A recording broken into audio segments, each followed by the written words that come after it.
ایک گستاخ نے کہا آقا کے والدین ایمان والے نہیں، الیاذ باللہ.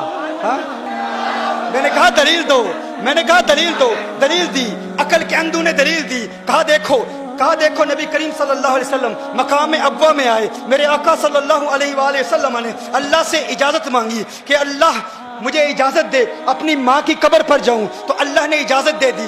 آقا نے دعائے مغفرت کی، دعائے مغفرت کرنا چاہیے، اللہ نے منع کر دیا. کہا محبوب ماں کے لیے دعائے مغفرت نہ کرنا، تو یہ دلیل ہے چونکہ اللہ نے منع کیا. کہا حدیث صحیح ہے، میں نے کہا صحیح ہے. کہا اللہ نے منع کیا کہ نہیں، میں نے کہا منع کیا. کہا جب اللہ نے منع کیا کہ ماں کے لیے دعائے مغفرت نہ کرو، تو پتہ چلا دعائے مغفرت نہ کرنا اور دعائے مغفرت کی اجازت نہ دینا اس بات کی دلیل ہے وہ ایمان والی نہیں تھی. میں نے کہا ایمان والی نہیں تھی، نام کیا ہے؟ آمنہ ہے. ارے آمنہ تو ہوتی ہی ایمان والی ہے.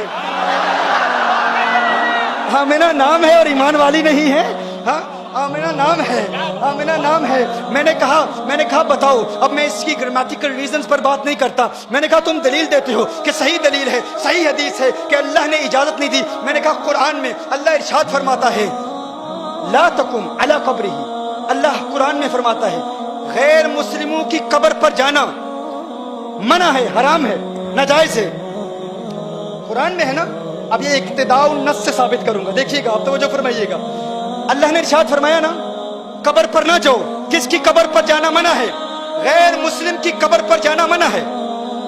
اللہ نے حکم فرمایا لا تقم، نہیں ہے، لا تقم، نہیں جانا.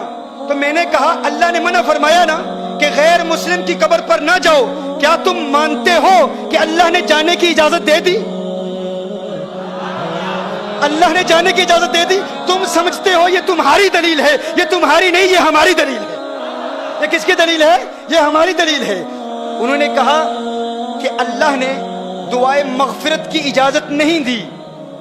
تو دعائے مغفرت کی اجازت اس لیے نہیں دی کہ الیاذ باللہ سیدہ مومنہ نہیں تھی.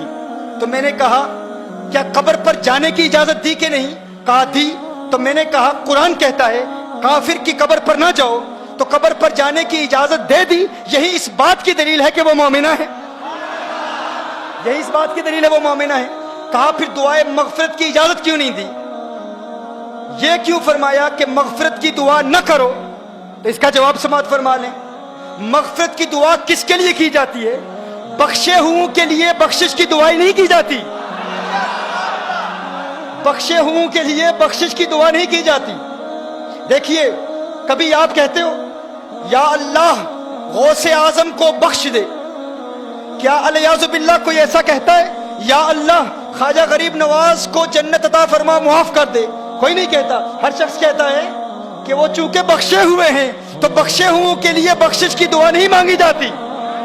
کیا الیاذ باللہ کوئی کسی نبی کے لیے کہہ سکتا ہے اے اللہ عیسیٰ علیہ السلام کی مغفرت فرما، موسیٰ علیہ السلام کی مغفرت فرما؟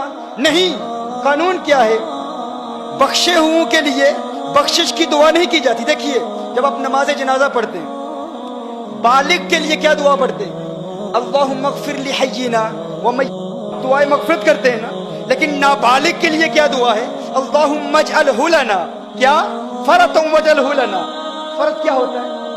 آپ کہتے ہیں میرے اللہ یہ جو بچہ مجھ سے پہلے چلا گیا ہے، یا اللہ یہ مجھ سے پہلے جائے اور میرے لیے شفاعت کا اہتمام کرے. کیا؟ چونکہ بچہ بخشا ہوا ہے تو بخشے ہوئے کے لیے بخشش کی دعا نہیں کی جاتی.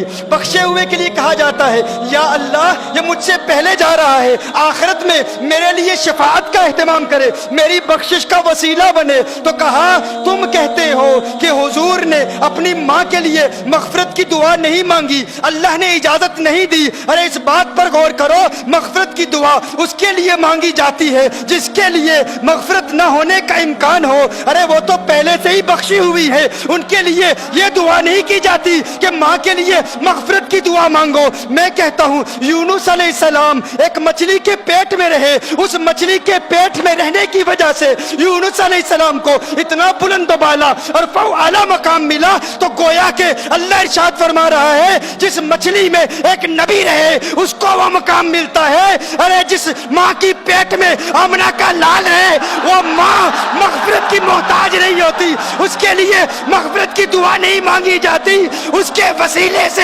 امت کے لیے مغفرت کی دعائیں مانگی جاتی ہیں۔